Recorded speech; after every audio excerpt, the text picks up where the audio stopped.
adalah minggu terakhir dari bulan Februari, di mana tema kami adalah merupakan tema komunikasi dengan Kristus dalam komunikasi dalam kasih.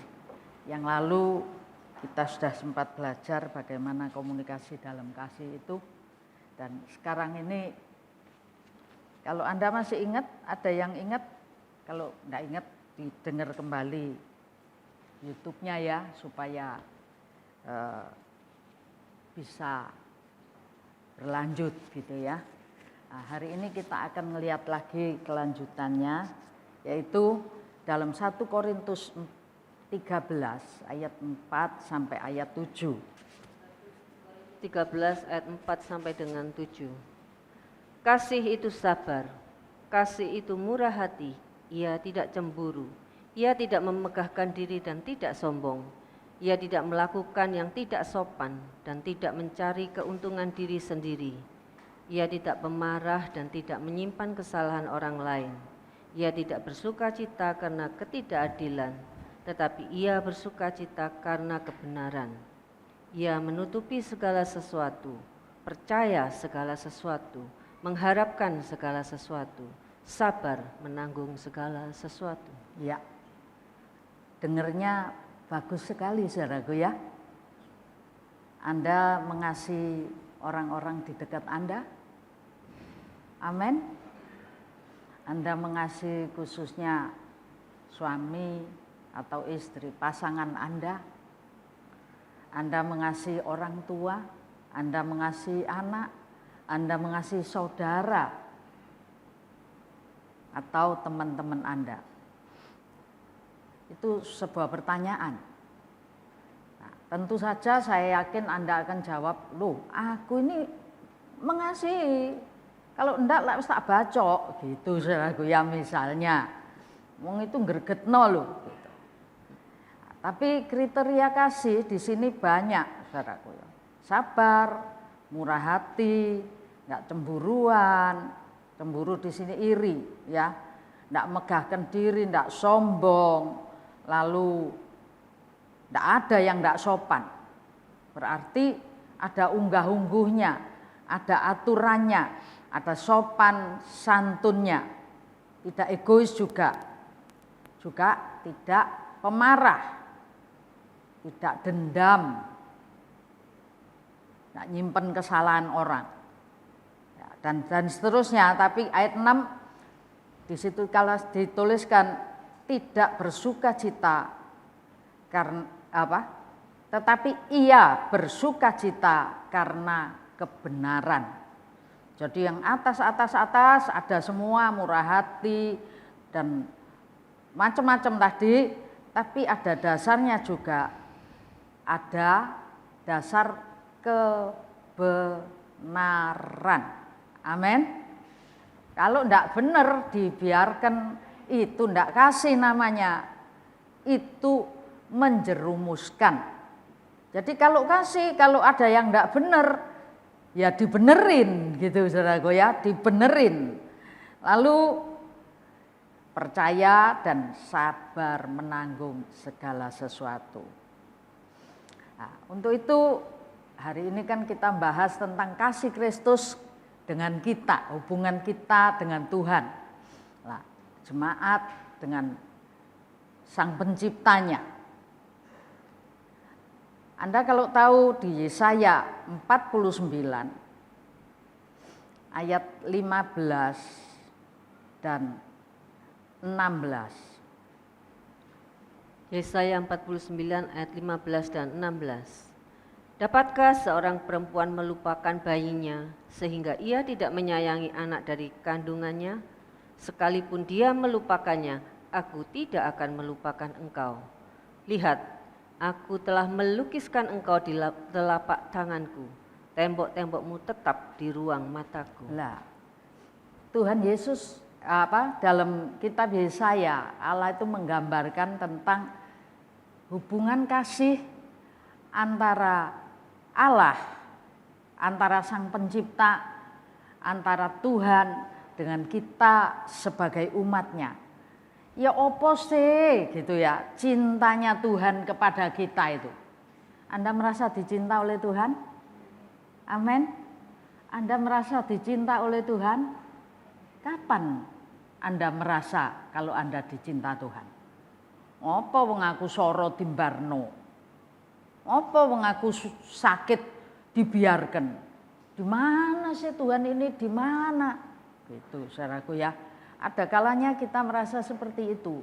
Tapi seringkali juga kita merasa bahwa Tuhan mengasihi kita ketika kita menerima berkat Tuhan, ketika kita menerima pertolongan Tuhan, ketika kita ini ya dalam segala situasi yang kita seneng kok ditulungi gitu ya, kita merasakan bahwa kita dicinta Tuhan.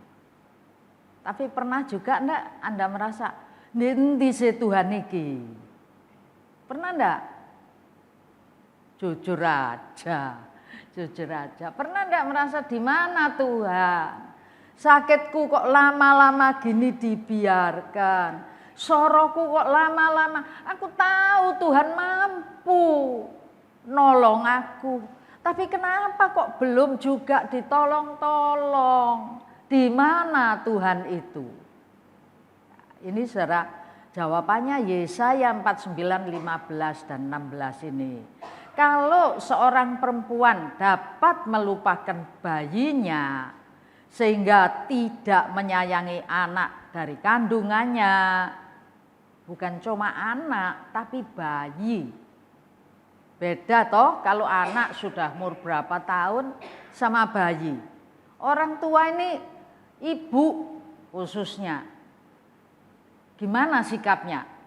Di sini dikatakan sekalipun seorang ibu dapat melupakan bayinya. Ya adalah ibu-ibu jahat yang baru ini kita sempat dengar di berita bahwa ada anak masih bayi jebleng, saudaraku ya, ditaruh di tong sampah. Ada juga anak ditaruh di depannya panti, ada anak ditaruh depannya rumahnya orang supaya dipek gitu ya, ditinggalkan. Ada juga, tapi tidak umum. Itu sebabnya Alkitab menuliskan, Yesaya menuliskan, kalau ada ibu yang model gitu, aku tidak pernah ninggalkan kamu. Ini pernyataan cinta loh saudaraku ya. Anda merasa dicinta Tuhan? Anda merasa tidak pernah ditinggalkan Tuhan? Kalau anak-anak sudah rada gede-gede, mama iki iso ucul titik saudaraku ya. Yang jadi mama-mama, ucul loh lek anak iso gede. Ini Yuliani ketip-ketip. Anaknya sudah segini sekarang. Kelas berapa itu? Sam itu? 3. Kelas 3 wis rada ucul, aku iso mingket gitu istilahnya. Coba masih bayi jebleng. Cuti toh? Masa ndak cuti? Kepuki kamu lek ndak iso mandiri. Aku kerja gitu. Enggak kan? Cuti. Anda tahu perasaan hatinya Tuhan sama kita itu. Lebih dari ibu terhadap bayinya. Tuhan itu sangat sayang kepada kita. Tuhan sangat cinta kepada kita. Dan dikatakan tidak bisa mingket untuk meninggalkan kita sendiri. Tidak bisa mingket, tidak bisa ditinggal kita ini. Tuhan tidak tega meninggalkan kita. Jadi kalau sekalipun Anda merasa sepertinya kok tidak dibarengi Tuhan kok tidak nolong. Anda harus sadar pernyataan ini adalah sebuah pernyataan sah. Kalau ibu bisa meninggalkan bayinya. Aku Tuhan Allahmu tidak pernah bisa meninggalkan engkau. Hari-hari ini Anda yang mulai ada tanda tanya. Di mana Tuhan? Kenapa lama nolong aku? Aku butuh kok Tuhan tidak ada. Jangan pernah bilang gitu, saudara. Karena Tuhan selalu ada bersama dengan kita. Bukan cuma ada bersama. Hati Tuhan melekat pada kita. Sehingga ninggal noleh sedetik pun tidak bisa. Halo? Sebuah pernyataan yang Anda harus terima. Allahku mengasihi Allahku tidak pernah membiarkan aku sendiri. Perhatiannya, hatinya melekat kepadaku. Amin. Amin. Amin. Dicinta koyok ngene kok ngomong amin ae abot. Anda itu dicinta pol-polan, saudaraku. Mentok cintanya kepada kita. Itu sebabnya ayat 16 dikatakan, lihat, apa yang dilihat? Aku telah melukiskan engkau di telapak tanganku. Anda mau telapak tanganmu hilang?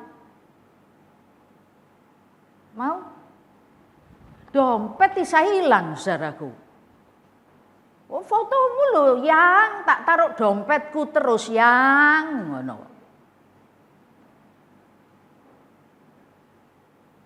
Fotomu tuh loh ada di HP-ku. Tapi ini bukan cuma di dompet dan di HP. Sekarang ini kan lagi galak-galaknya. Kalau Anda bayar pakai HP, Anda apa pakai? Ya pakai dompet, kartu kredit, ATM, ada di dompet. Saya kemarin kemana ya? HP ku carry, saudara. Oh, untungnya dompetnya gak carry. Jadi pada saat bayar, gak bisa bayar, gak bawa HP. Tapi tasku tak buka loh, dompetnya si ono. Wes pakai kartu kredit aja bayarnya gitu. Jadi ada barangnya. Kalau HP-nya carry, dompetnya carry pisan, tasnya carry pisan gitu. Susah ya. Makanya sekarang itu diganti dengan chip. Chip ditaruh di mana? Ditaruh telapak tangan.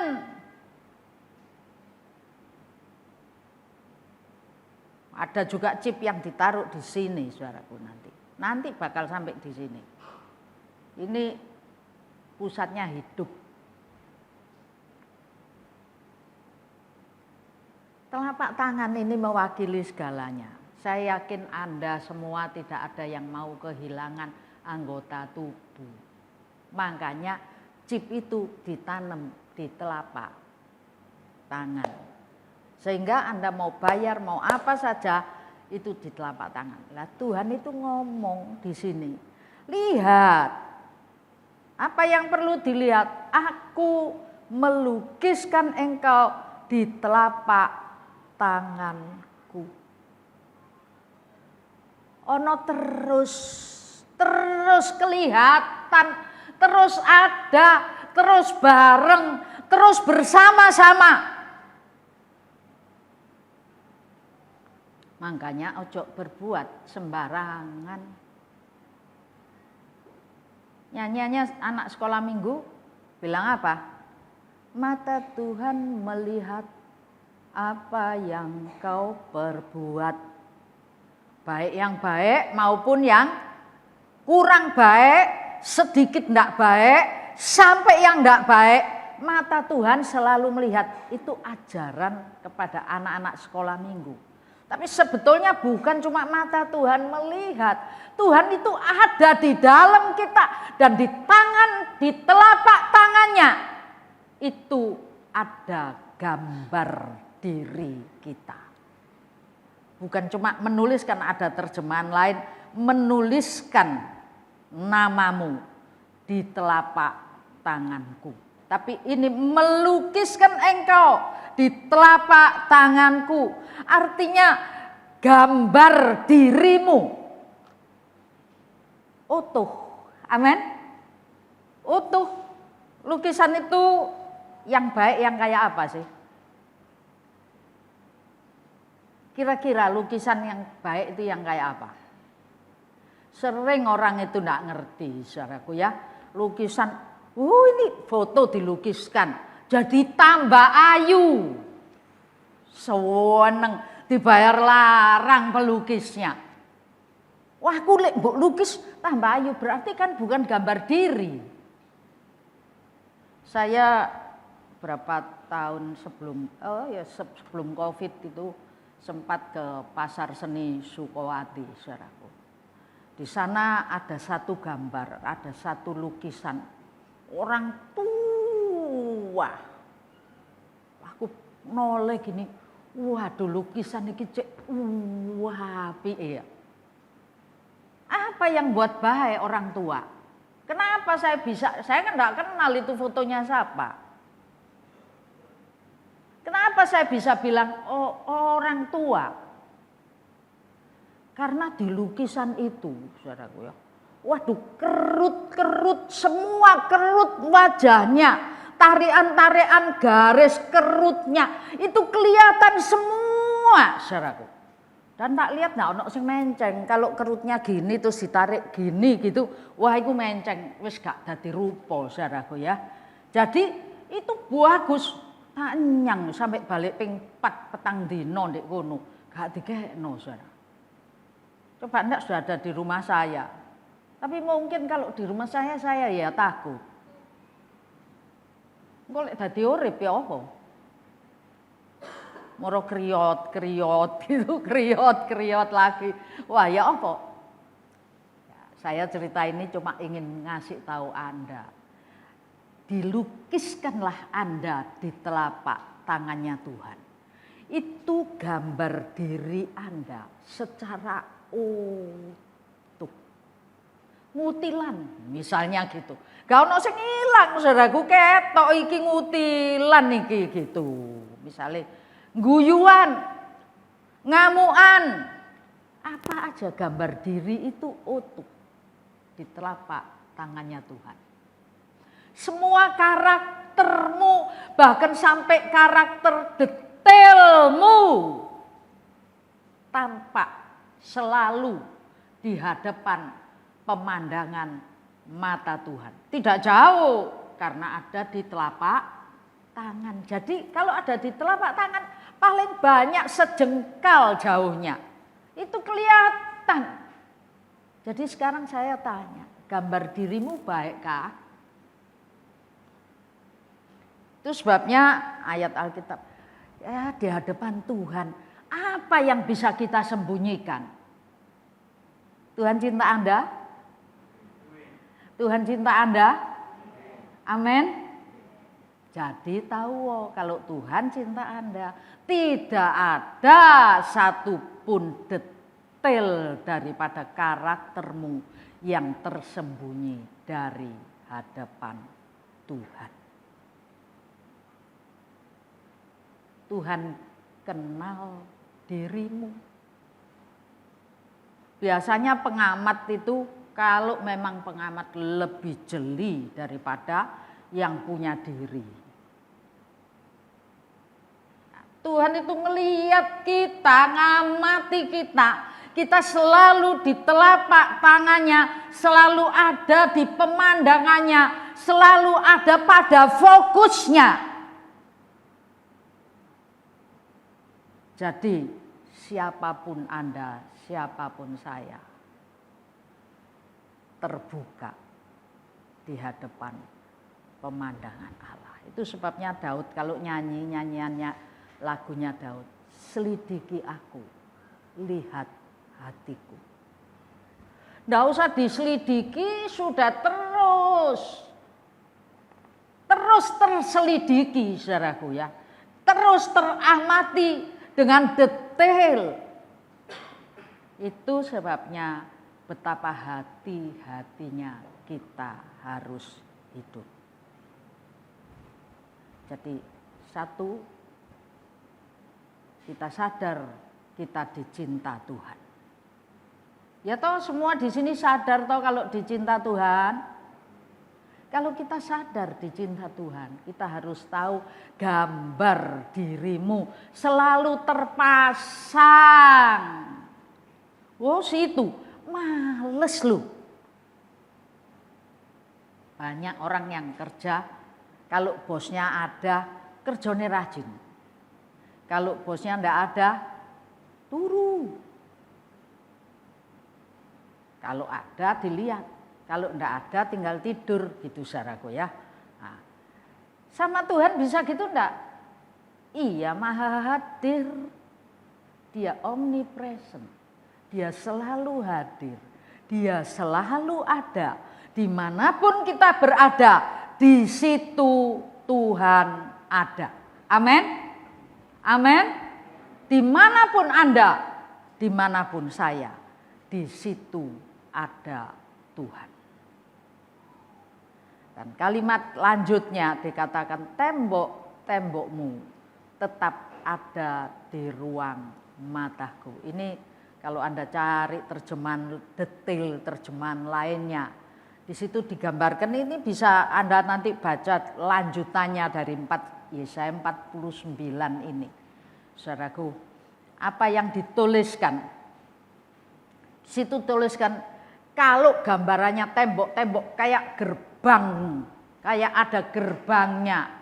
Anda harus tahu ayat itu menuliskan di setiap posisi gerbang ada pasukan Tuhan yang menjagai engkau.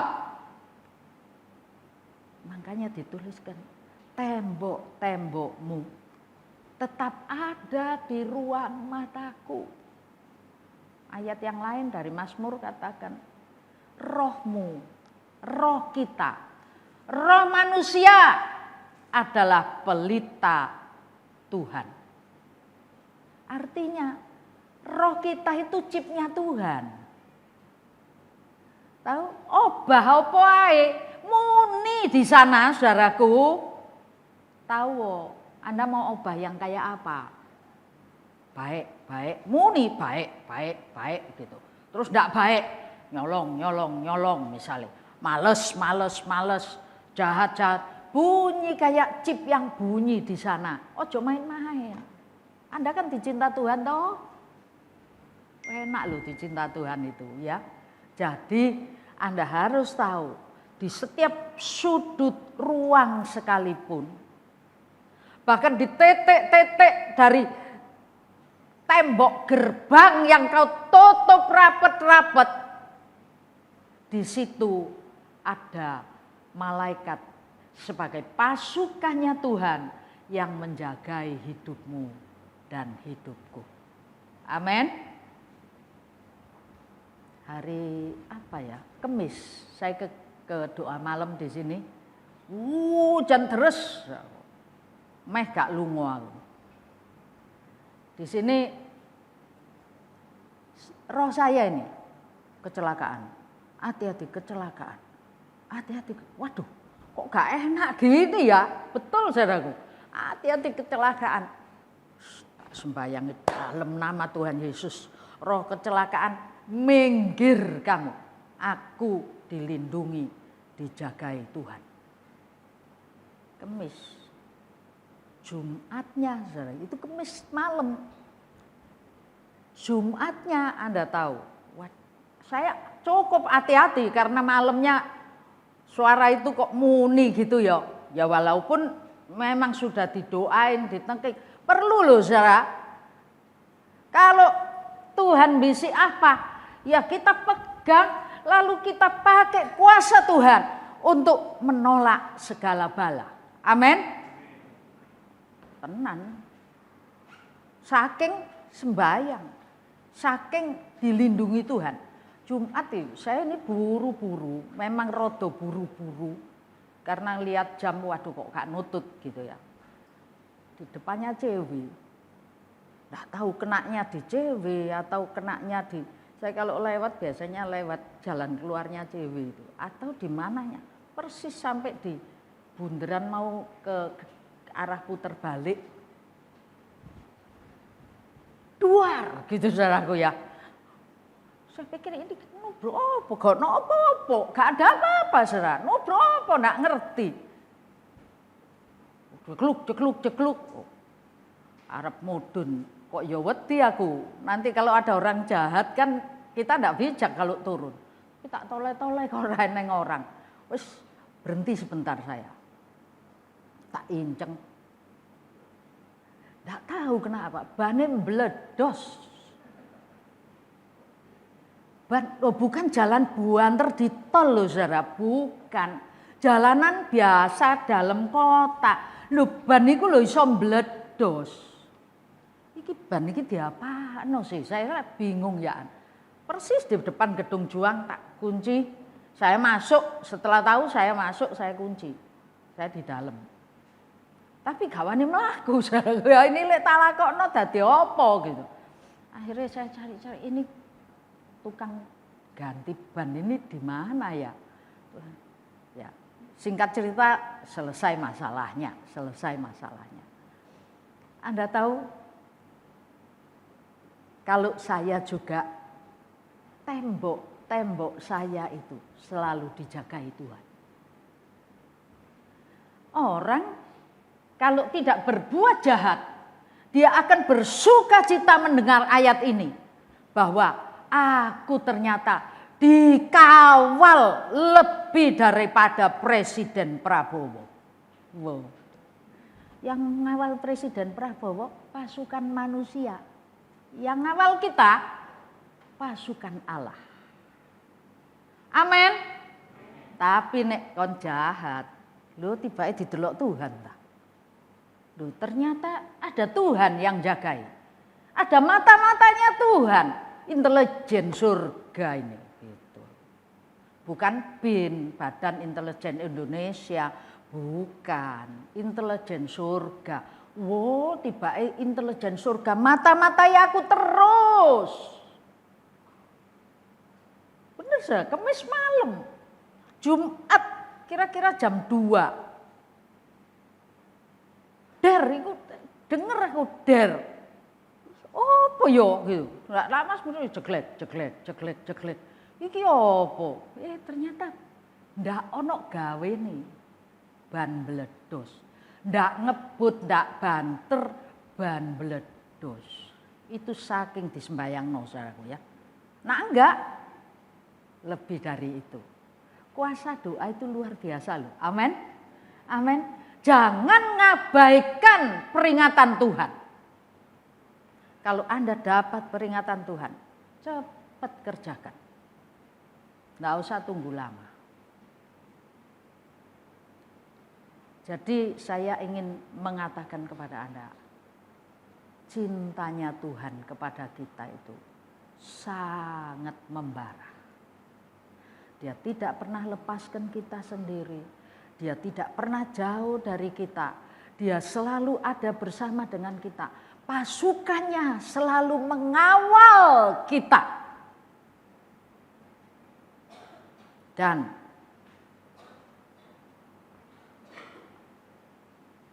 roh kita itu adalah jeepnya Tuhan. Bisa menyembunyikan dari rohnya sendiri. Anda bisa bujuki orang lain, bujuki awak dewe. Bisa toh? Awakmu dewe mbok bujuki. Bisa ndak? Ndak, kamu ndak apa-apa, ndak. Padahal apa-apa gitu saudaraku ya. Saya ingatkan sama Tuhan ndak bisa, karena chip itu selalu ada report.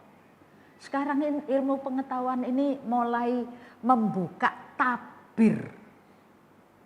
Kalau dulu bayi tabung, ndak ada, Maria dituduh selingkuh. Ini Maria selingkuh, cuma dikamuflase. Itu omongannya orang luar. Iya, mengandung oleh Roh Kudus. Apaan itu? Tapi saudaraku, setelah ada bayi tabung, membuka tabir. Firman Allah itu ya dan amin. Amin. Iya dan amin firman Allah itu. Sama sekarang ini ada chip yang dipasang. Loh, itu buka tabir. Amsal pasal berapa atau Mazmur itu katakan rohmu adalah pelitanya Tuhan. Hati-hati, kita harus pegang itu, roh kita pelita Tuhan. Gambar diri kita ada di hadapan pemandangan Tuhan senantiasa. Kalau gambar diri kita artinya karakter sampai detailmu. Jangan coba-coba sembunyi dari hadapan Tuhan. Khususnya saudaraku, kalau Tuhan ngomong aku tidak bisa meninggalkan engkau dan lain sebagainya. Dalam rangka menjelang Paskah. Mungkin 10 hari lagi kita harus masuk ke, sudah mulai ya mungkin, iya lagi 10 hari. Kalau 18 April itu Jumat Agung, 20 April itu Paskah, 40 hari menjelang Paskah itu ya 10 Maret ya, lagi 10 hari, 10 Maret. Itu 40 hari peringatan penderitaan Kristus. Kalau saudara-saudara kita Katolik 40 hari sebelumnya sudah mulai puasa.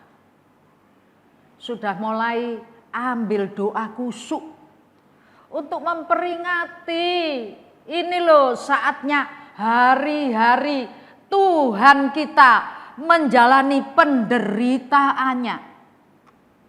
Bukan karena dosanya, bukan karena kesalahannya, bukan karena dia sendiri. Tapi segala derita itu dijalaninya karena mengasihi kita. Dan tidak rela membiarkan kita dibajak. Kita ini sudah dibajak oleh iblis. Dicipta Tuhan, dibajak iblis, diculik. Saudaraku. Tapi Tuhan mengasihi kita. Itu sebabnya untuk nebus culian bajakan ini. Dia turun ke dalam dunia.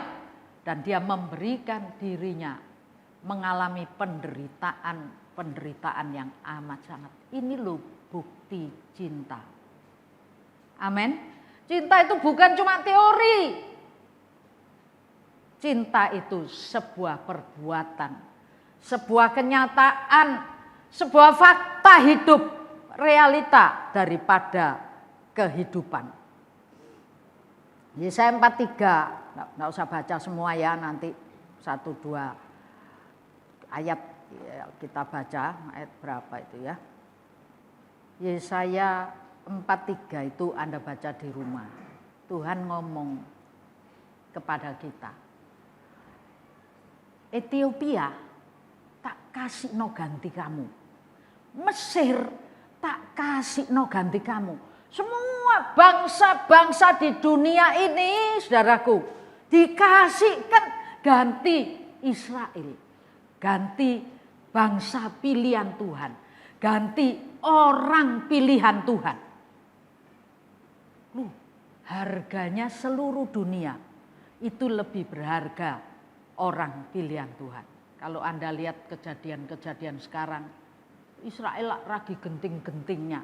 Banyak kejadian, Anda dengar beritanya tentang Israel. Anda lihat di langit Israel itu ada banyak fakta penglihatan. Itu sebabnya kalau pikir Israel itu negara titik, penduduknya cuma 3 juta rasanya. Kalau tidak salah ingat, penduduknya cuma 3 juta. Perang sakmono suwene gak entek-entek lho saudara. Iran zaman perang sampai dodol mahkota, dodol permata, dodol lopo. Israel penduduk 3 juta, negaranya sak cuplik gini di peta. Kenapa? Hati Tuhan ada. Amin. Hati Tuhan ada pada bangsa ini. Seluruh dunia ini loh. Lakoni seluruh dunia. Kompasnya di mana?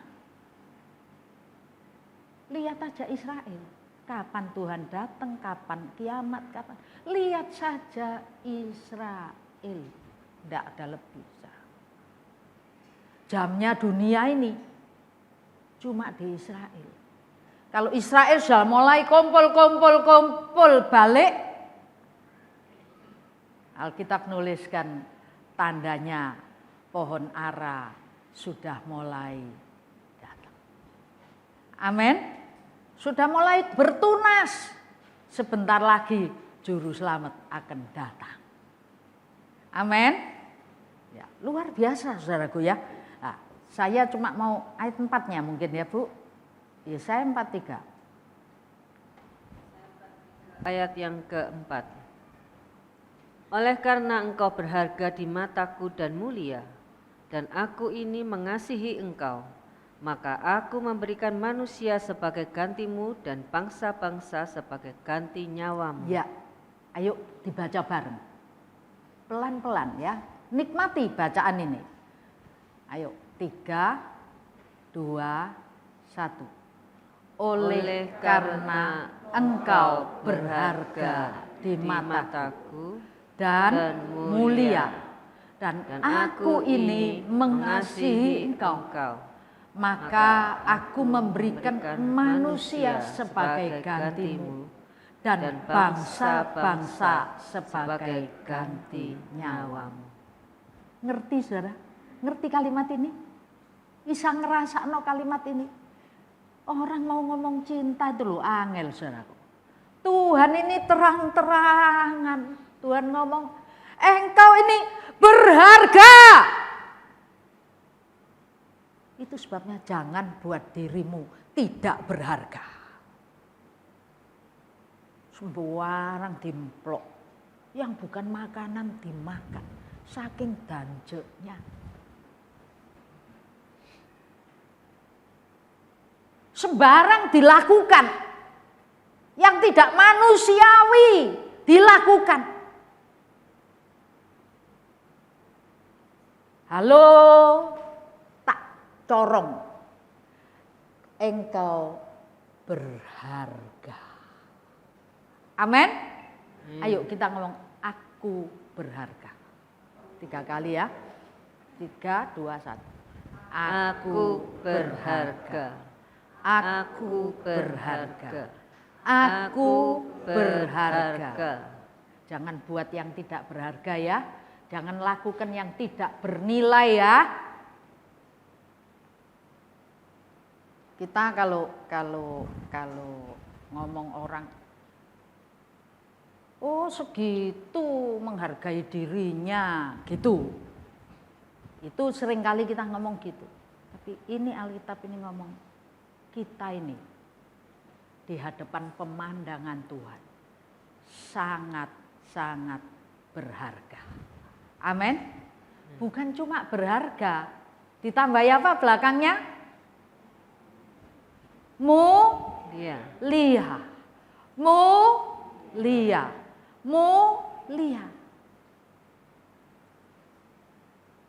Inggris ganti pimpinan. Betul saudaraku ya. Saya ini kalau lihat itu cuma sambil melakukan ini tadi gak rotutukane. Pangeran Charles ganti Pangeran William. King Charles II diganti Pangeran William.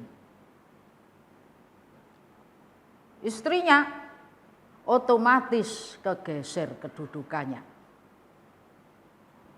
Ganti siapa ini istrinya William. Kemuliaannya dipindahkan. Betul? Dulu Ratu Elizabeth II pakai mahkota yang mulia. Your Highness gitu saudaraku ya, yang mulia. Anda tahu Anda yang mulia? Anda ini Tuhan ngomong yang mulia. Kenapa? Karena calon mempelai perempuan raja atas segala raja. Amin. Ada tepuk tangan buat Tuhan. Ada Kita ini calon mempelai perempuannya Tuhan. Amin. Gereja Tuhan, sidang jemaat Tuhan itu yang mulia. Bukan Ratu Elizabeth II, bukan Ratu Camilla, bukan. Tapi Ratu surga. Amin. Ratu raja atas segala raja. Ini luar biasa. Kita ini mulia. Tuhan menghargai kita dan memberikan kemuliaan pada kita. Karena kita dicipta segambar dengan gambarnya. Amin. Amin, segambar dengan gambarnya. Itu sebabnya jangan melakukan yang hina-hina, yang tidak pantas, yang jelek-jelek. Jangan dilakukan karena Anda sudah melecehkan penghargaan Tuhan pada diri Anda.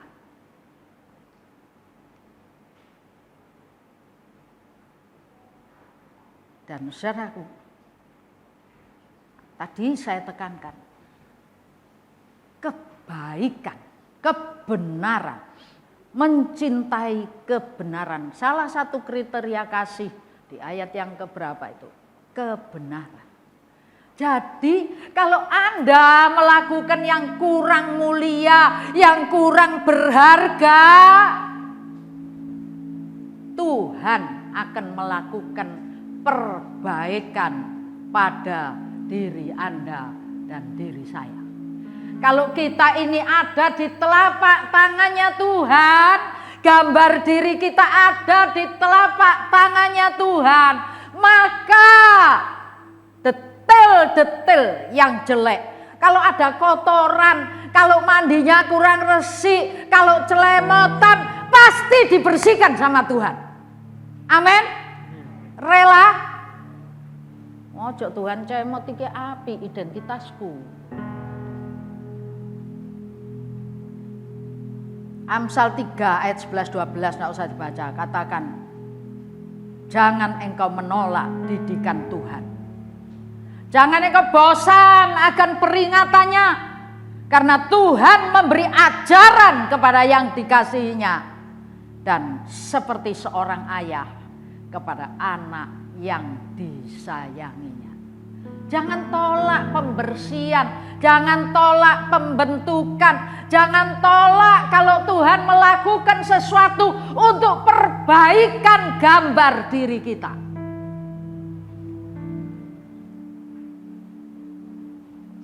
Amsal 13 ayat 24. Yuk Bu, 13:24. Amsal 13 ayat yang ke-24. Siapa tidak menggunakan tongkat benci kepada anaknya, tetapi siapa mengasihi anaknya menghajar dia pada waktunya. Lah, menghajar pada waktunya. Kalau enggak pakai tongkat, enggak pakai didikan, enggak pakai ajaran, anak dimbarno terus sampai gede, kurang ajar. Makanya namanya kurang ajar, itu kurang ajaran gitu saudaraku ya. Ya pakai tongkat, tapi harus tepat waktu. Daud saking repotnya jadi raja, urusannya banyak. Tapi Daud itu bisa diri sendiri, ambil waktu 7 kali dalam sehari. Anda lihat 5 waktu aja bingung yo. Daud 7 kali dalam sehari. Aku memuji-muji engkau. Daud itu bisa 7 kali sehari memuji-muji Tuhan. Tapi saya tanya, anaknya Daud dididik enggak? Absalom yang ganteng itu saudara. Paling ganteng anaknya Daud itu Absalom. Apa yang dikerjakan? Bulan depan kita masuk dalam kasih dalam keluarga. Ini awalan aja. Keluarganya Daud kececeran.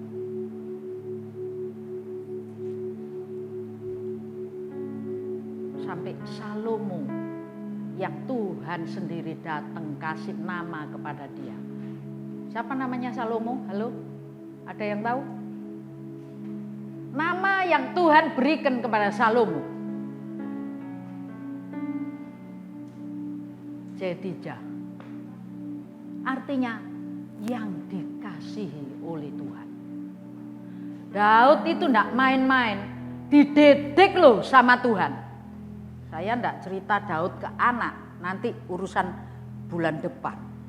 Yang urusan bulan ini, kasih Tuhan kepada kita, kasih kita kepada Tuhan.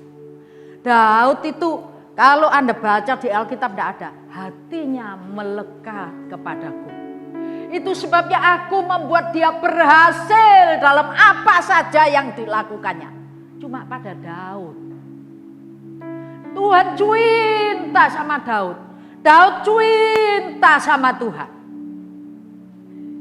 Itu pernyataannya Tuhan. Pembuktian tentang sebuah kata-katanya Tuhan, kata-katanya Daud. Aku mengasihi engkau lebih dari segala yang lain. Tidak ada di Alkitab yang ada balik-balikan pernyataan seperti itu. Cuma ada pada Daud. Berapa kali kita dengar Tuhan ngomong, oleh karena Daud hambaku, maka kerajaan Israel itu tidak dipecat pedot. Daud yang sudah dicinta dan sangat mencintai Tuhan, itu apa yang dikerjakan Daud? Ketika Daud berbuat yang tidak berharga, ketika Daud berbuat yang salah, ketika Daud berbuat yang tidak mulia, kapan? Istrinya orang ya apa Daud iki waduh, ternyata anak buahnya, prajuritnya, ini istrinya Uria ini, Betseba ini. Anda tahu Tuhan menghajar dia habis-habis. Orang yang dikasihi itu diajar. Kalau hari-hari ini engkau mengalami didikan Tuhan, kalau mengalami sesuatu, lu kok kebentuk, ayo introspeksi diri. Ada sesuatu yang perlu kita benahi. Tuhan itu mengasihi kita, mencintai kita. Dan ayat menuliskan yang dikasihi dididik. Amin. Jangan berbuat yang tidak berharga lagi. Jangan berbuat yang tidak mulia lagi. Anda dan saya di hadapan pemandangan Tuhan berharga dan mulia. Amin. Berharga dan mulia. Siapapun engkau, dia tidak menilai engkau berdasarkan warna kulitmu. Dia tidak nilai engkau berdasarkan jenis kerjamu. Dia tidak menilai engkau berdasarkan apa saja yang duniawi ini. Siapapun engkau, apapun pekerjaanmu, silsilahmu, oh aku ini anak si ini sih. Tidak, gini, semua kita Tuhan memberikan harga istimewa. Amin. Anda istimewa, Anda berharga, dan Anda mulia. Itu sebabnya Anda dicinta Tuhan. Di tangan Tuhan ada gambar dirimu. Kalau engkau salah hari ini, dididiklah engkau. Lek gak mari-mari artinya engkau juga tidak tobat, tidak perbaikan. Jangan tunggu dididik. Amin. Jangan tunggu dididik. Daud ketika dihadapkan pada pilihan, kamu pilih waktu ngitung pasukan. Daud dihadapkan pada pilihan, pilih tawan musuh, penyakit sampar, satu lagi apa? Kelaparan. Daud mikir, ditawan musuh, manusia kejem, ndak ono cintai. Akhirnya Daud pilih sampar 3 hari. Karena sampar itu dari Tuhan penyakitnya. Tuhan itu penuh cinta kasih. Kalau Tuhan mendidik, Tuhan juga membebat. Amin. Kalau engkau dididik Tuhan, Tuhan tidak membiarkan engkau. Ketika Daud jatuh perzinahan dengan Batseba, anaknya mati, saudaraku. Sampai Daud nangis-nangis sampai poso, mati anaknya. Tapi setelah itu Daud memberikan Salomo. Tuhan memberikan Salomo kepada Daud. Salomo itu adalah nama yang diberikan Daud kepada anaknya. Tapi saat itu Nabi Nathan datang dan memberitahu kepada Daud, anak itu diberi nama sama Tuhan sendiri. Namanya siapa? Yehidya. Yang aku cintai. Yang dicintai Tuhan. Artinya ketika Tuhan mukul Daud sampai anaknya mati, saudaraku, wah nangis poso, tidak keluar kamar. Tuhan juga yang membebat, memberikan cintanya kembali, yaitu Salomo. Bahkan Salomo inilah yang dipilih oleh Tuhan untuk melanjutin tahtanya Daud. Bukan yang lain, harusnya yang solo, tapi enggak. Ternyata memang ini loh, Tuhan itu mau cuti Daud, kon nakal kamu, ayo kapok enggak, gitu dipecut gitu. Habis itu Daud nangis mewek, Daud dipeluk sama Tuhan. Wes mandek kona, mandek mewek enak, aku cinta kamu.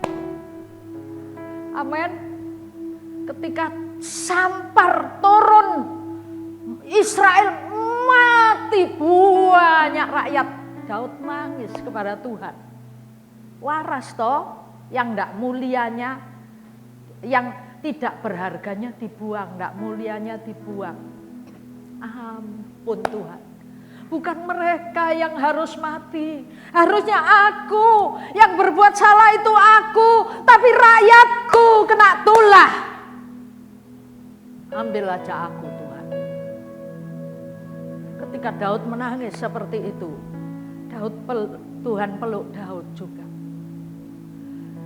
Di pengirikannya Arauna. Di situ malaikat Tuhan, Daud melihat malaikat Tuhan yang sudah bawa pedang gini, mau dipedangkan, tulah yang mau dituangkan.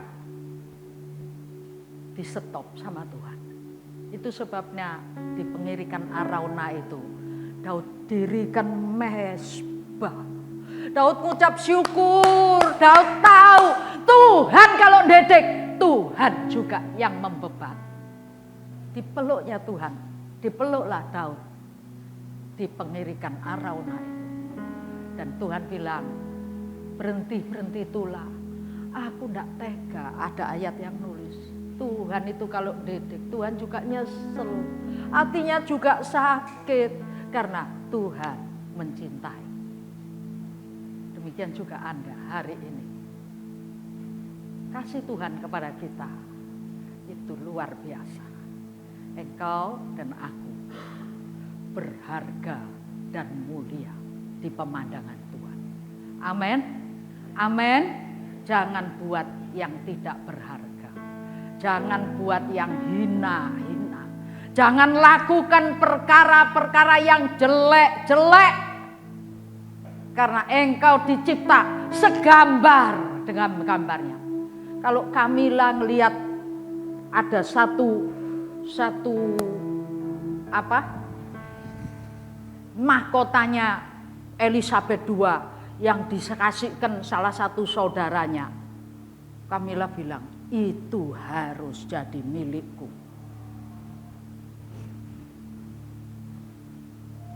Saudaraku, ada kemuliaan lebih daripada mahkotanya Elizabeth II yang Tuhan sediakan buat Anda dan saya. Karena kemuliaan itu, mahkota itu cuma buat Elizabeth II. Buat kita calon mempelai perempuan Kristus. Gereja Tuhan yang tahu mempertahankan hidup dalam kebenaran dan kekudusan. yang mengerti bahwa gambar diri kita ada di telapak tangannya Tuhan, yang mengerti bahwa kita ini adalah calon mempelai dari raja segala raja, maka kita disiapkan kemuliaan yang lebih. Kita bangkit.